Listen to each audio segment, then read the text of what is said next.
প্রত্যেকটা রাষ্ট্রের উপর জাতিসংঘের নিয়ন্ত্রণ আছে। আমি ভাই খোলামেলা কথা বলার মানুষ।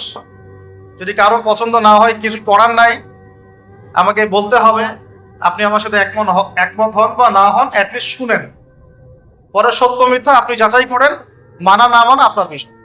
আমি জাস্ট বলতেছি, আমি তো আপনার মস্তক দখল করতে পারবো না, আমরা তো খুবই দুর্বল। কোন রাষ্ট্রের পক্ষে ইসলামিক আহকাম, হুকুম আহকাম, শরিয়া, লজ এগুলো বাস্তবায়ন করা সম্ভব না যতক্ষণ সে জাতিসংঘের আন্ডারে আছে। সোজা কথা। তালেবান পারলো কেন? ওর আন্ডারে নাই, ও কারোর সাথে চলে না। সুবহানাল্লাহ। আবার অনলাইনে মাঝে মাঝে দেখি কিছু কিছু শায়েক আছে, বলছে যে তোমরা ওদেরকে জামাই মনে করো, এই করো, তোমাদের আকীদা ঠিক নাই। তালেবানদেরকে যে পজিটিভ ভাবে দেখে সেও নাকি মুনাফিক। কি বুঝলেন? যারা বিগত 20 বছর ধরে কুফফারদের সাথে সশস্ত্র জিহাদ করলো, তারা হচ্ছে মুনাফিক। কি সুবহানাল্লাহ পড়বেন নাকি?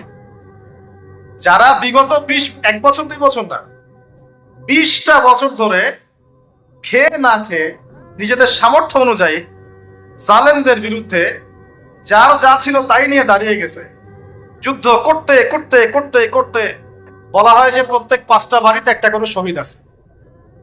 5টা বাড়িতে একটা করে শহীদ আছে, 10টা বাড়িতে কারো পা নাই, কারো হাত নাই। 20 বছর কি কম সময় নাকি?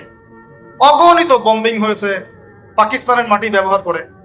যখন পারভেজ মোশাররফ ক্ষমতায় ছিল, ওই জায়গাটাকে সে বেস ক্যাম্প করে দিয়েছে, যে আমেরিকান বিমান এখান থেকে ফ্লাই করবে, ওখানে বোম ফেলবে। আমাদের মুসলিম ভাই, ঠিক আছে?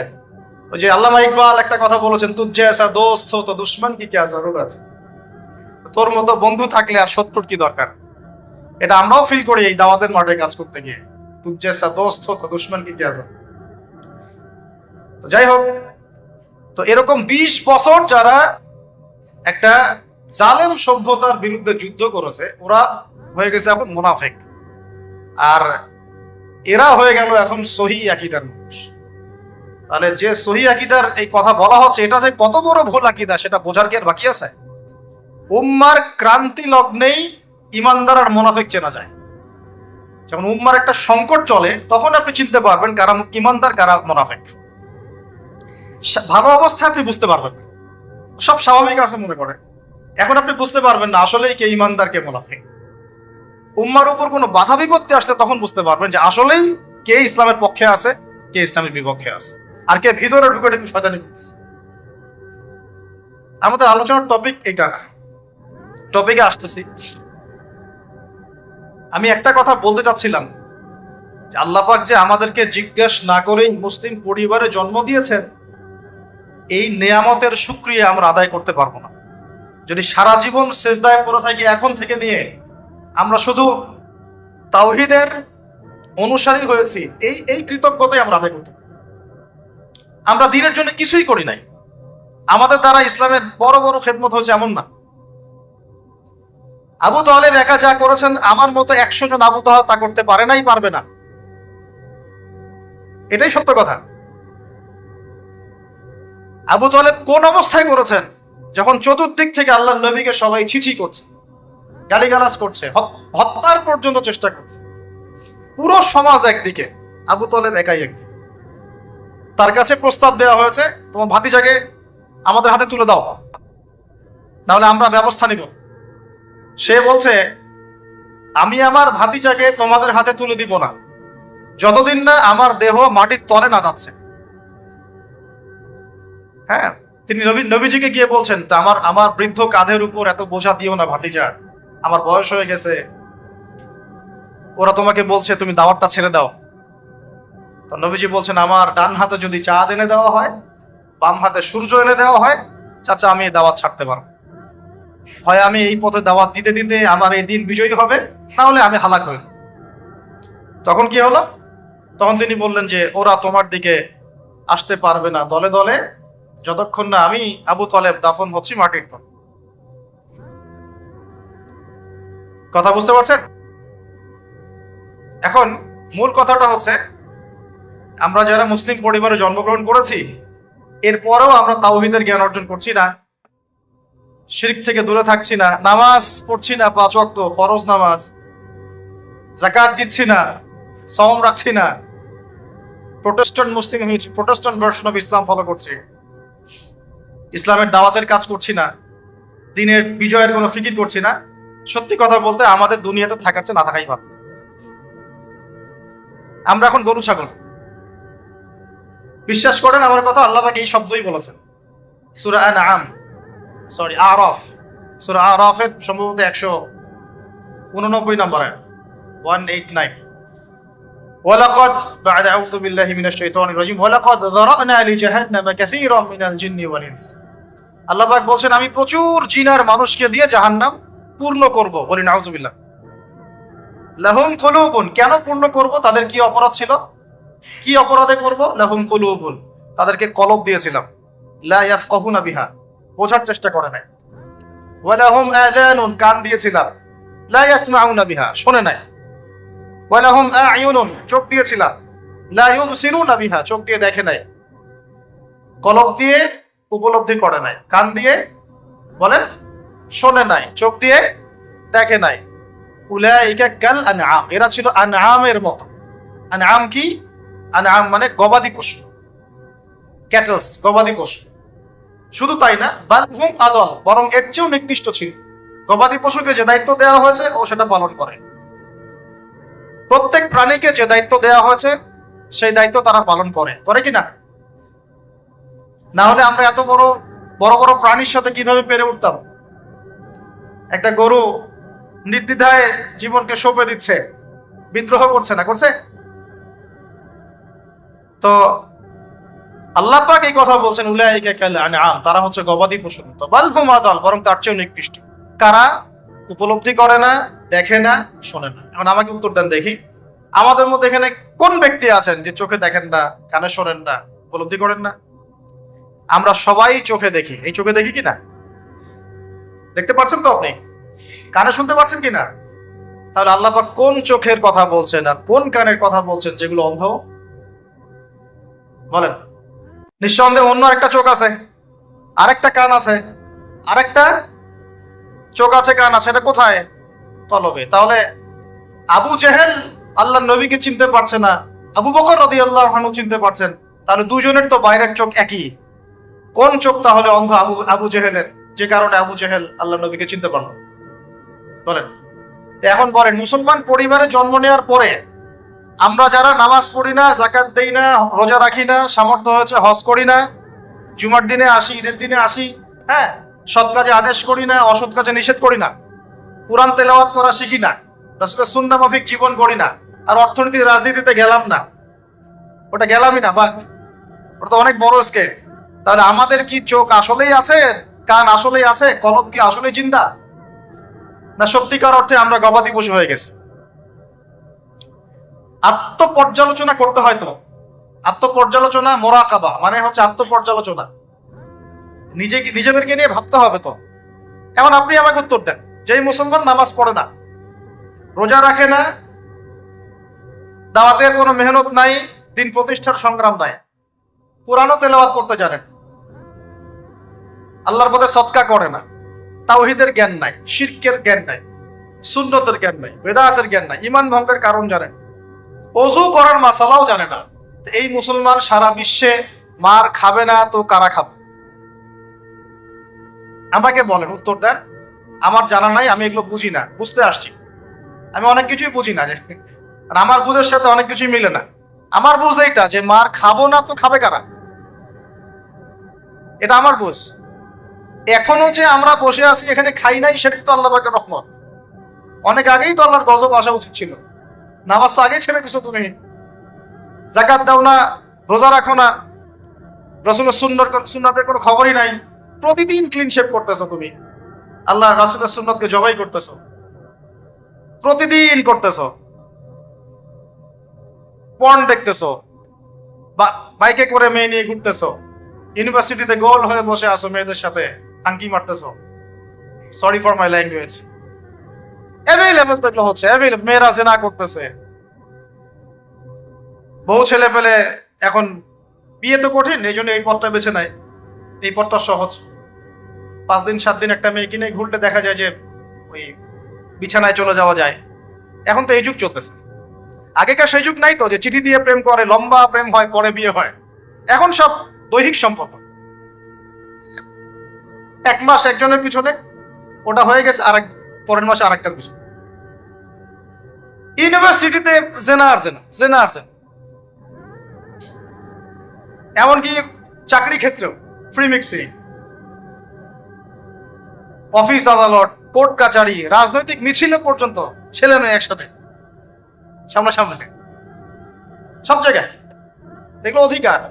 এই ফ্রি মিক্সিং এর কারণে কি হয়েছে, আমরা জেনাটাকে উন্মুক্ত করে ফেলেছি। এখন আপনি বলেন যে, আমাকে বুঝান যে এইরকম অবস্থায় মুসলমানদের উপরে যদি বিপর্যয় না আসে, কোন সময় আসবে? আসে নাই, আল্লাহ পাকের খাস রহমত। হয়তো আল্লাহ পাক এখন পর্যন্ত সুযোগ দিয়ে রেখেছে। উপলব্ধি যে সবাই করে না এমনও না, বহু মানুষ উপলব্ধি করে, কিন্তু তাদের সংখ্যা নিতান্তই কম।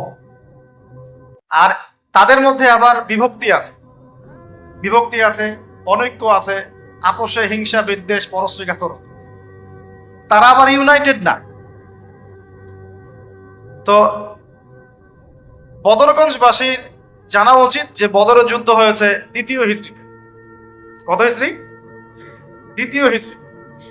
আল্লাহ নবী সাল্লাল্লাহু আলাইহি ওয়াসাল্লাম এই চাচার সংসারে মানুষ হয়েছেন প্রায় 53 বছর পর্যন্ত। এই চাচাই তাকে বিয়ে দিয়েছেন 25 বছর বয়সে। তার আগে চাচার ব্যবসা তিনি সামলেছেন। ওই ব্যবসার এক কাফেলা খাদিজা রাদিয়াল্লাহু আনহার অর্থ ছিল। এই ব্যবসা দিয়ে তাকে টেস্ট করলেন, দেখলেন আমানতদার, সুদর্শন, মাশাআল্লাহ উন্নত চরিত্রের মানুষ, উন্নত রুচিবোধের মানুষ, আল আমিন, বিশ্বস্ত। বিয়ের প্রস্তাব পাঠালেন, চাচা বিয়ে দিয়ে দিলেন। তার সাথে খাদিজা রাদিয়াল্লাহু আনহার সাথে। তখন তার বয়স কত ছিল? 25। তার বয়স কত? 40। আর আমাকে এই সেকুলার সমাজকে আমরা বলতে চাই,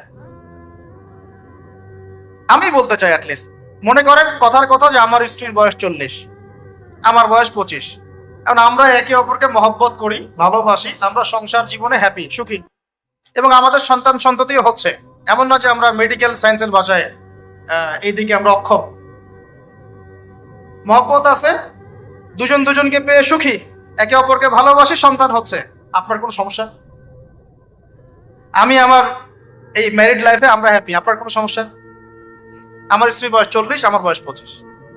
মনে করেন আমার বয়স এখন কত চলছে, 32-33 হবে আর কি, সূর্যের হিসেবে। কিন্তু বয়স কিন্তু ফিক্স হয় চন্দ্রের হিসাবে, আমরা সূর্য হিসাব করি। এখন ধরেন আমি একটা বিয়ে করলাম, ধরেন ধরেন ধরেন তো স্ত্রীর বয়স মনে করেন 16 বছর। কত? মনে করেন 16 বছর। 16 বছর একটা মেয়ের কি হায়েজ হয়? হায়েজ হয়? হায়েজ বোঝেন? আচ্ছা, সে কি সন্তান জন্মানোর সক্ষম? সক্ষম। সে কি ম্যাচিউরড, ফিজিক্যালি স্ট্রং? এখন ওর বয়স 16, আমার বয়স 32, ডাবল। 16 দুগুণ 32 না? তাই তো, অঙ্ক ভুলে গেছি ভাই। আচ্ছা, এখন ও আমার সাথে হ্যাপি, আমি তার সাথে হ্যাপি, সন্তান জন্ম হচ্ছে, দুজন সুখে আছি, মহব্বতের সাথে আছি, সুস্থ আছি। কোনো সমস্যা আপনার? তো এই হলো অবস্থা। সার্কাস। 16 বছরের মেয়ে, আপনার মেয়ে, আপনি বিয়ে দিতে পারবেন না। বলবেন যে আপনি রাষ্ট্র আইনের বিরুদ্ধে কথা বলছেন। না, আমি বিরুদ্ধে কথা বলছি। আমি বুঝাচ্ছি যে এটা কতটা অসার একটা আইন। 16 বছরের একটা মেয়ে যদি জেনা করে, আপনি উৎসাহিত করছেন। 16-17 বছরের মেয়েরা জেনা করে না? স্কুলে, কলেজে, বিশ্ববিদ্যালয়ে, এইখানে ওইখানে। এর বিরুদ্ধে আপনার ব্যবস্থা কি, অ্যাকশন কি? কিন্তু 17 বছর একটা মেয়ে যদি বিয়ে করে, আপনি তো কাজীকে ধরে জেলে দিয়ে দিবেন আগে। এখন বলেন এটা কি আমি মানতে বাধ্য? এখন জোর করে চাপাই দিলেন, ল করে দিলেন, মানতে বাধ্য হয়ে গেলাম। তা আসলে কি কোরআন সুন্নাহ সমর্থিত হলো? এখন জবাব দিবেন আল্লাহর কাছে আপনি। জনগণ কিছুই বলতে পারবে না। আমরা শুধু জ্ঞানতাত্ত্বিক একটা ডিবেট করলাম এবং আপনাকে দেখালাম যেটা একটা অসার। তারপরেও যেটা হয়েছে হোক, অ্যাটলিস্ট বিয়েটা সহজ করলে ভালো হতো। বিয়েটা কঠিন হয়ে গেছে, এই জন্য এটা জেনার রাস্তা বেছে নেয়। তো আমরা জেনাকে উস্কে দিচ্ছি। আরে ভাই, 16-17 বছর তো দূরের কথা, এখন 13-14 বছরের মেয়েরাই দেখবেন ঠিক নাই। আপনি মনে করেন এখনকার স্কুল কলেজের মেয়েগুলো খুব দুধে দেওয়া তুলসী পাতা? যখন 15 বছর আগে যে যুগটা ছিল, 20 বছর আগে, আর এখন তো আর অনেক আপডেটেড। এখন ওরা ওইসবই বিশ্বাসী না, গল্প করে যে কার কয়টা, কার কয়টা। কোন ভাই হাসেন না, কোন ক্ষেত্রে মাদ্রাসাও এ থেকে মুক্ত হয় নাই। আমাদের দিকেও তো বলতে হবে, ইনসাফ করতে হবে। তো বহু মাদ্রাসাতেও জেনার ঘটনা ঘটছে এখন, কারণ এটা পর্নোগ্রাফির যুগ। কিসের যুগ? একজন টিচার যদি কোরআনে হাফেজ হয়, আলেম হয়, এবং একই সাথে যদি পর্নে এডিক্টেড হয়, সেই ব্যক্তির দ্বারা ধর্ষণ হতে পারে, যদিও সে হাফেজ, যদিও সে আলেম, যদিও সে দায়ী, whoever he is। এরকম ঘটনা ঘটছে। কোন কোন ক্ষেত্রে ছেলের সাথে জেনা পর্যন্ত হচ্ছে। হয় নাই ভাই? আমি কি বানায় বানায় কথা বললাম? যেই করুক এটা পাপ। শাস্তিও আবার কি? ধর্ষণের শাস্তি কি? ইসলামের শাস্তি কি? মৃত্যুদণ্ড। কয়টা কার্যকর করতে পারবেন আপনি? তো সব দিকে সমস্যা। আমি যে পয়েন্টে আছে এখানে চলে আসেন।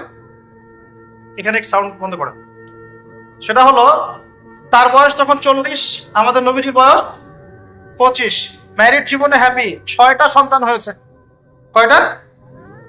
আর নবী সাল্লাল্লাহু আলাইহি ওয়াসাল্লাম খাদিজা রাদিয়াল্লাহু আনহার কাছ থেকে যে মমতা, যে ভালোবাসা, যে সাপোর্ট পেয়েছেন, এটা বিরল। এই যুগে এমন মেয়ে পাওয়া হয়তো বা সম্ভব, কারণ এই যুগে তো আমরাও সাহাবীদের মতো না। আমরা যদি সাহাবীদের মতো না হতে পারি, আমরা মহিলা সাহাবীদের মতো স্ত্রী আশা করি কিভাবে? তো বিয়ে হলো, মাশাআল্লাহ। এখন নবী সাল্লাল্লাহু আলাইহি ওয়াসাল্লামের কাছে সমাজের জাহিলিয়াত ভালো লাগে না। বোঝার চেষ্টা করি, কি জাহিলিয়াত ভালো লাগে না? তিনি দেখেন যে মক্কার মানুষ মূর্তি পূজা করে, তিনি দেখেন মক্কার মানুষ সুদ খায়, মক্কার মানুষ জেনা করছে, মাদক খাচ্ছে, হানাহানি মারামারি কাটাকাটিতে আছে। তার এগুলো ভালো লাগে না। তিনি এখান থেকে সরে যান, দূরে দূরে থাকেন, দূরে দূরে থাকেন। হেরা পাহাড় আছে, হেরা গুহা, ওই পর্বতের গুহায় তিনি একা একা নির্জনতা অবলম্বন। কারণ যখন আপনি একটা ভালো রাস্তায় থাকবেন, সমাজের অন্যান্য খারাপ বিষয়গুলো আপনার পছন্দ হবে, নিজে থেকে ভালো লাগবে না। এই যে আমি যতটুকু ইমানদার, পাশে কনসার্টের গান কানে আসলে আপনার খারাপ লাগে না? লাগে তো? আপনি বুঝতে পারেন না? চোখের মধ্যে খারাপ কিছু পড়ে গেলে আপনার খারাপ লাগে, মনে হয় যেখান থেকে চলে যেতে পারলেই বাঁচি। আপনি বাসে যাচ্ছেন, দেখলেন যে ড্রাইভার গান ছেড়ে দিল, দিদি তেরা দেবার দিওয়ানা, আর বাসে কেন জানি এইসব গানই বাজে। আমরাই নাকি ভাষার জন্য আবার যুদ্ধ করেছি, লজ্জা আমাদের।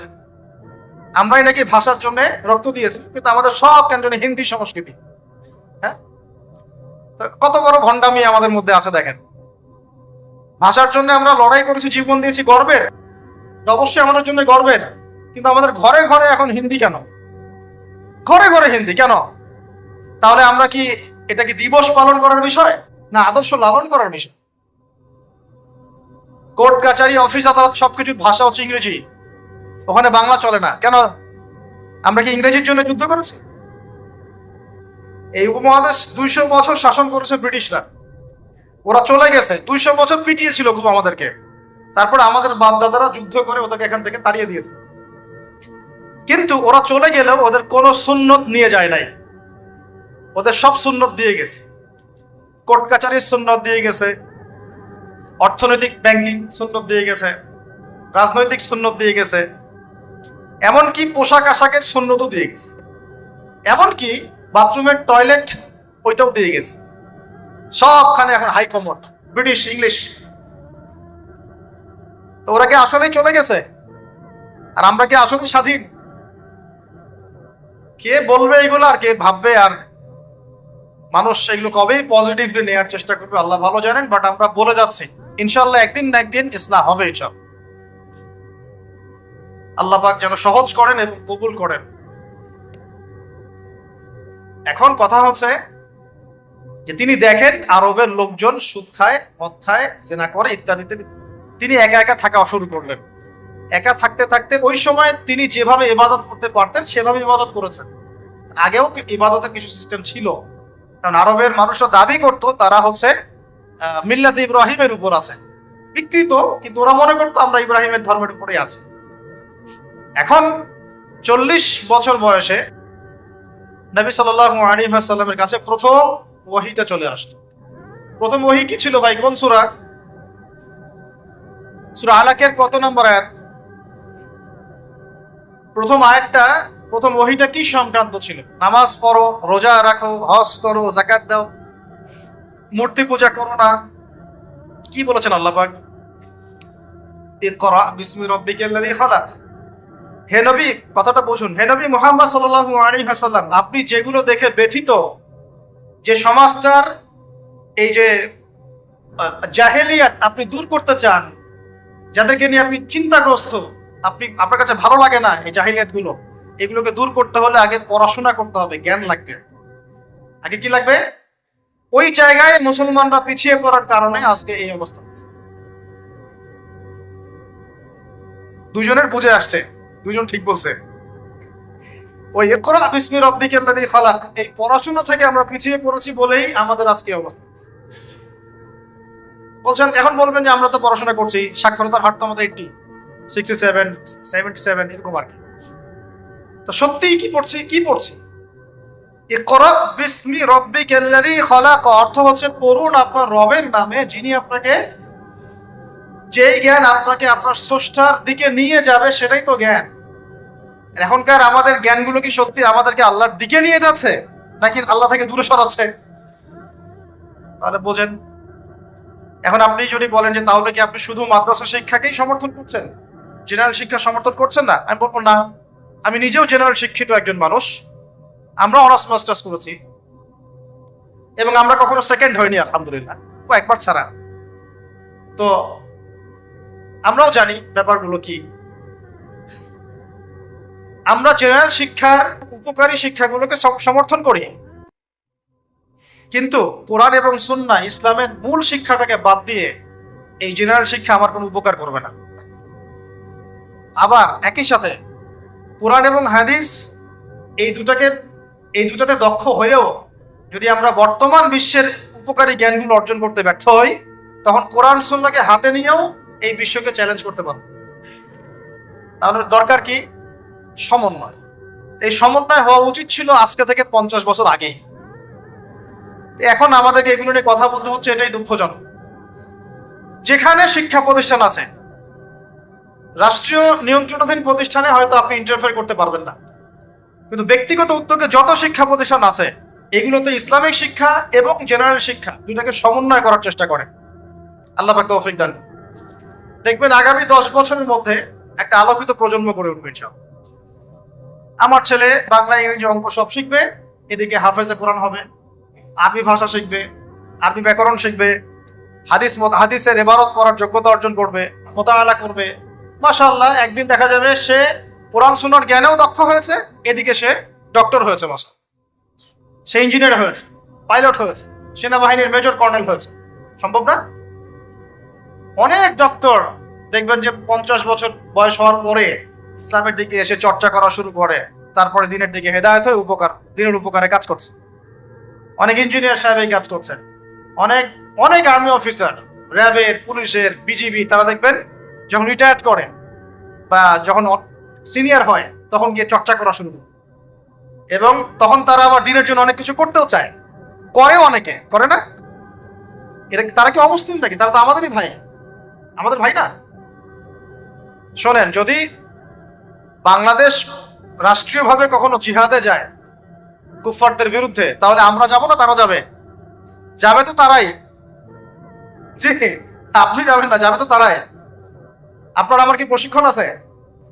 যদি বাংলাদেশে কোনো, মনে করেন যে 100% ইসলামী জ্ঞানে পরিপূর্ণ কোনো নেতা আসছে, আমির, রাষ্ট্রীয় আমির, এখন সে চিন্তা করলো যে আমি এই সৈন্য পাঠাবো, ভাবতে পারে কি পারে না?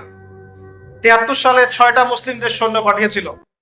মিশর ছিল, জানেন না আপনারা এগুলা ইতিহাস, 6 দিনের যুদ্ধ।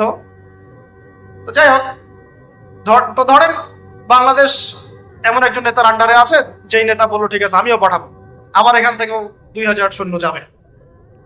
তখন কিন্তু ওই 2000-এর মধ্যে আপনি থাকবে ওই আর্মি অফিসারই, ওই বিজিবি, ওই র্যাব, ওই পুলিশ, ওই খাই।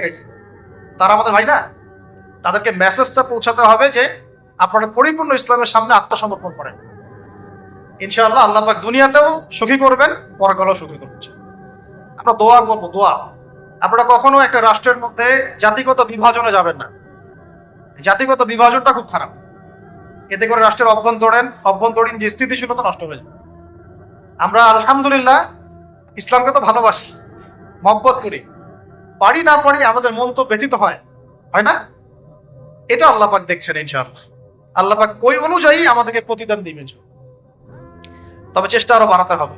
এই চেষ্টা বাড়ানোর কথা বলতে এখানে আসছি। আল্লাহ নবীর মন খারাপ, তখন ওহী এসেছে।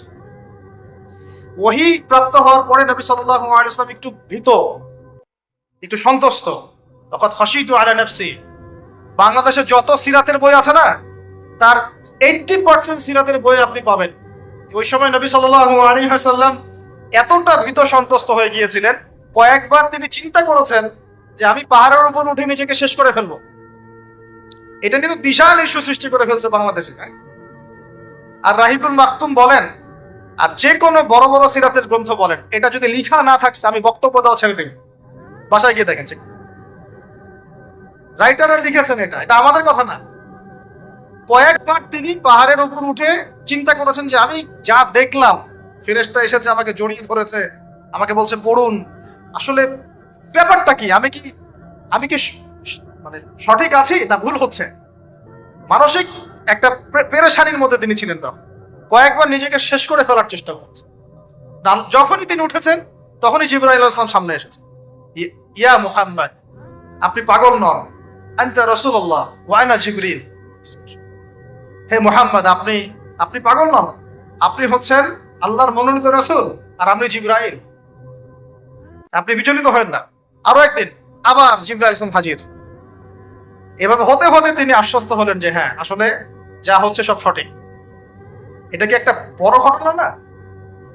এরপরে তিনি বাসায় আছেন, বেশ কয়েকদিন ওহী আসা বন্ধ আছে। আল্লাহ পাক প্রস্তুত করছেন তাকে। কারণ ব্যাক টু ব্যাক ওহী আসতে থাকলে এটা একটা ওয়েট আছে, নেয়ার মতো ক্ষমতাকে তৈরি হতে হয় না। দ্বিতীয় ওহীটা আসছে, এটা আমি একটু আলোচনায় টাচ করে সামনে যাব। তিনি কম্বল দিয়ে ঘুমিয়ে আছেন, আল্লাহ পাক ওহী পাঠালেন। যখন ওহী পাঠাচ্ছেন, খাদিজা রাদিয়াল্লাহু আনহা দেখছেন যে নবী সাল্লাল্লাহু আলাইহি ওয়াসাল্লাম একটু অস্বাভাবিক আচরণ করছেন। তিনি বলছেন আপনি শুয়ে পড়েন, রেস্ট নেন। নবীজি বলছেন আমার এখন রেস্ট নেওয়ার সময় নাই। আল্লাহ পাক আমাকে বলেছেন ইয়া আইয়ুহাল মুদ্দাসসির, হে কম্বল আবৃত রাসূল, কুম, উঠে দাঁড়ান, ফানজির, মানুষকে সতর্ক করে। তো কুম ফানজির অর্থ মানে এই না যে বিছান থেকে উঠে মাটিতে দাঁড়ান। মানে হচ্ছে আপনার কাছে যা আসছে এটা সত্য, এটা দ্বীনে হক, আল্লাহর পক্ষ থেকে আসছে। অতএব আপনি এই সত্যের বাণী নিয়ে সমাজের মধ্যে দাওয়াতি কাজে নেবেন। ফানজির, মানুষকে সতর্ক করেন। রব্বাকা ফাকাব্বির, আপনার রবের তাকবীর পাঠ করেন। ওয়া সিয়াবাকা ফাতাহহির, আপনার কাপড় পরিচ্ছন্ন রাখেন। কাপড় মানে শুধু বাইরের পোশাক না, ভিতরের হৃদয়ের পোশাকটাও। ওয়া রুজসা ফাহজুর, যত অনর্থক বিষয় আছে ছেড়ে দেন। কিছু পাওয়ার আশায় আপনি কাউকে সদকা করেন না, কারো কাছে কিছু পাওয়ার আশায় আপনি সাদাকা করেন না, বরং আপনার রবের জন্য আপনি সবর করেন। কত গভীর কথা। এটা নিয়ে কিন্তু আলোচনা খুব বেশি হয় না। আমরা আলোচনা করি প্রথম ওহীটা কি ছিল, এটা দ্বিতীয় ওহী ছিল। উঠুন, সতর্ক করুন। আপনি যা ভাবছেন এরকম কিছু না। আপনি নবী, আপনি শেষ নবী। এই মহাবিশ্বে আপনার মতো কোনো নবী আসে নাই। আপনি সর্বশ্রেষ্ঠ নবী, আপনি সর্বশ্রেষ্ঠ আখলাকের অনুসারী, আপনার উম্মত হচ্ছে সর্বশ্রেষ্ঠ উম্মত। আপনি উঠুন, মানুষকে সতর্ক করুন, কাপড় পবিত্র রাখুন, অনর্থক বিষয় ছেড়ে দেন, আল্লাহর জন্য সবর করেন, আল্লাহর জন্য তাকবীর পাঠ করেন, আল্লাহু আকবার। এই শুরু হলো মিশন। এই মিশন শুরু হওয়ার পরে 13 বছর, কয় বছর ভাই? 13 বছর মক্কায় তিনি প্রথম 3 বছর গোপন দাওয়াত দিয়েছেন, তারপরে প্রকাশ্য দাওয়াত দেওয়া শুরু করেছেন। এই প্রকাশ্য দাওয়াত যখনই দেওয়া শুরু করেছেন, বাস সমাজে কনফ্লিক্ট লেগে গেল, হক আর বাতিলের লড়াই। তিনি যাদেরকে নিয়ে দাওয়াত দিচ্ছেন, আবু বকর সিদ্দিক, উসমান বিন আফফান, আব্দুর রহমান বিন আউফ, তালহা বিন উবাইদুল্লাহ, সাদ ইবনে আবি ওয়াক্কাস, বেলাল ইবনে রাবাহ, আব্দুল্লাহ বিন মাসউদ, এরকম সাহাবী 40 জন বা 80 জন। আর নিজের ঘরে আছে স্ত্রী, আলী ইবনে আবি তালেব, যায়েদ ইবনে হারেসা, জাফর বিন আবি তালেব। আর এই দাওয়াত যখন চলতে লাগলো,